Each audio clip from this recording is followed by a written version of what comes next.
ওয়াকাইফা তাসবিরু আলা মা লাম তুহিত বিহি খবরান। সূরাতুল কাহফি সূরা নম্বর 18 আয়াত নম্বর 68। আর তুমি কিভাবে ধৈর্য রাখতে পারবে এমন কিছুর উপর যা সম্পর্কে তোমার প্রকৃত সচেতনতা নেই। ছোট্ট আয়াত, এই কথাটা আগের আয়াত থেকে কন্টিনিউশনে হয়ে আসছে। আগের আয়াতে খিজির আলাইহিস সালাম মূসা আলাইহিস সালামকে বলেছিলেন যে তুমি আমার সঙ্গে ধৈর্য রাখতে পারবে না। এবার উনি বলছেন কারণটা কি? কারণটা উনি বলছেন ওয়া আর কাইফা, কিভাবে, তাসবিরু তুমি ধৈর্য রাখতে পারবে, আলা ওপর, মা এমন কিছু বা এমন কিছুর ওপর, লাম মানে না, তহিত মানে তোমার আছে, লাম তহিত তোমার নেই, বিহি যে সম্পর্কে, খবরান প্রকৃত সচেতনতা। তাহলে কি হলো, আর তুমি কিভাবে ধৈর্য রাখতে পারবে এমন কিছুর উপর যে সম্পর্কে তোমার প্রকৃত সচেতনতা নেই। এই অবধি আছে, আর সত্যি খুব বেশি কিছু নেই। জাস্ট ছোট্ট করে দু একটা কথা বলতে হলে এইটুকুই বলতে হয় যে আমরা ব্যাপারটা তো বুঝেছি যে তহিত শব্দটা কি, আহাতা, ইউহিতু, হ্যাঁ তুহিতু, লাম তুহিত। এই যে আহাতা মানে হচ্ছে, মানে কি বলবো, কম্প্রিহেন্সিভ নলেজ, মানে আমরা হ্যাভ বলে অনুবাদ করেছি, আছে বলে অনুবাদ করেছি, আর লাম তহিদ বলে নেই বলে অনুবাদ করেছি। তাহলে এটা হচ্ছে কম্প্রিহেন্সিভ নলেজ, মানে মানে ডিপ নলেজ, মানে গভীর জ্ঞান, এইটা একটা ব্যাপার হলো। আর খবরান, খবর আমরা শুনেছি কিন্তু এটা খবর, খবর মানে নিউজ, কিন্তু খবর মানে একটু আলাদা, এটাও মানে হচ্ছে নলেজ। তাহলে ওই যে তহিদ শব্দটা, ওটাও নলেজ, এটাও নলেজ, ওটাও জ্ঞান, এটাও জ্ঞান। তাহলে কি হচ্ছে ব্যাপারটা, ওটা ছিল কম্প্রিহেন্সিভ নলেজ, বিস্তারিত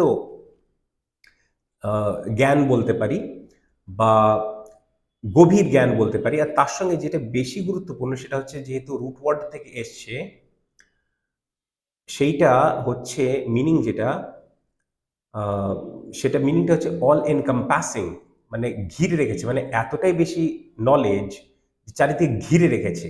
যে ব্যাপারটা বোঝাতে চাইছে কি, যেহেতু একই ধরনের জিনিস দুবার এসছে, তাহলে একটা জায়গায় আমরা আছে বলে অনুবাদ করছি, মানে আছে, না আছে মানে কি নেই, সেভাবে অনুবাদ করছে। দুটো জুড়ে সচেতনতা, মানে যেটাকে আমরা ইংরেজিতে বলি রিয়েল অ্যাওয়ারনেস, রিয়েল অ্যাওয়ারনেস নেই এই ব্যাপারে, রিয়েল অ্যাওয়ারনেস নেই যেহেতু, সেই কারণে তুমি কি করে আমার সঙ্গে সবর রাখতে পারবে, এই ব্যাপারটা উনি কারণটা বলছেন, জানাচ্ছেন মুসা আলাইহিস সালামকে। কে জানাচ্ছেন? খেজির আলাইহিস সালাম। তো এটুকুটাই ছিল প্রকৃত সচেতনতা। আমার হিসেবে এটা সব থেকে উপযুক্ত শব্দ খবরানের। ঠিক আছে, একটা তো হচ্ছে নলেজ, একটা হচ্ছে অ্যাওয়ারনেস। ঠিক আছে, তো ওই জ্ঞান শব্দ ব্যবহারের থেকে যেহেতু এই জিনিসটা দুবার এসছে, তহিদ দুটো আলাদা আলাদা শব্দ, খুবরান আর খবর, খাবার আর খবর এক নয়, কিন্তু রুট ওয়ার্ড সেম। খবর একটু বেশি, নিউজ তার থেকে একটু বেশি, ঠিক আছে, নলেজ। আর ওখানটাই আহাতা মানে অল এনকাম্পাসিং নলেজ, বা you have all encompassing knowledge, comprehensive knowledge, deep knowledge. তো ওই অ্যাওয়ারনেসের লেভেলে যেতে চাইছে ব্যাপারটা, ঠিক আছে, অ্যাওয়ারনেস আর রিয়েল অ্যাওয়ারনেস।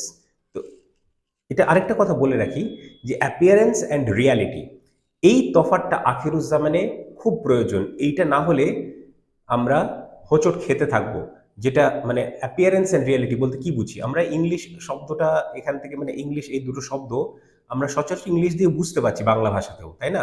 তাহলে একটু বলি, অ্যাপিয়ারেন্স মানে হচ্ছে যেটা বাহ্যিক রূপ, মানে যা আমরা দেখছি, যা অনুভব করছি, সেই ব্যাপারটা অ্যাপিয়ারেন্স। আর রিয়ালিটি কি, যেটা হচ্ছে বাস্তব, মানে সত্য, মানে যে লুকিয়ে থাকা সত্য যেটা, সেই ব্যাপারটা এই এই দ্বন্দ্বটা, অন্তর্নিহিত দ্বন্দ্ব অ্যাপিয়ারেন্স এন্ড রিয়ালিটির মধ্যে। তাহলে একটা বাহ্যিক ব্যাপার, একটা ভেতরে লুকিয়ে থাকা ব্যাপার যেটা, সেই ব্যাপারটা।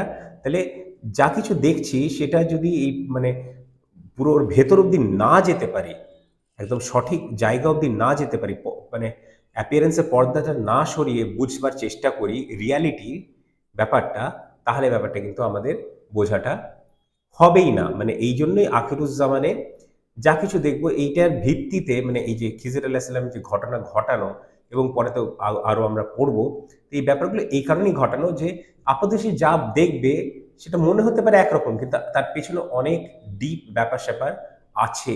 এইটুকুই ছিল এই ব্যাপারটা, একটু ছোট করে আমি একটু বিস্তারিত একটা ছোট্ট আলোচনাও করলাম। তো এই অবধি থাক, আমরা এবার গ্রামাটিক্যাল রুলে একবার আয়াতটা পড়ে নেব আর অনুবাদটা আরেকবার পড়ে নেব। ব্যাপারগুলো তুলে ধরলাম সবকিছুই। ওয়াকাইফা তাসবিরু আলা মা লাম তুহিত বিহি খবরান, আর তুমি কিভাবে ধৈর্য রাখতে পারবে এমন কিছুর উপর যা সম্পর্কে তোমার প্রকৃত সচেতনতা নেই।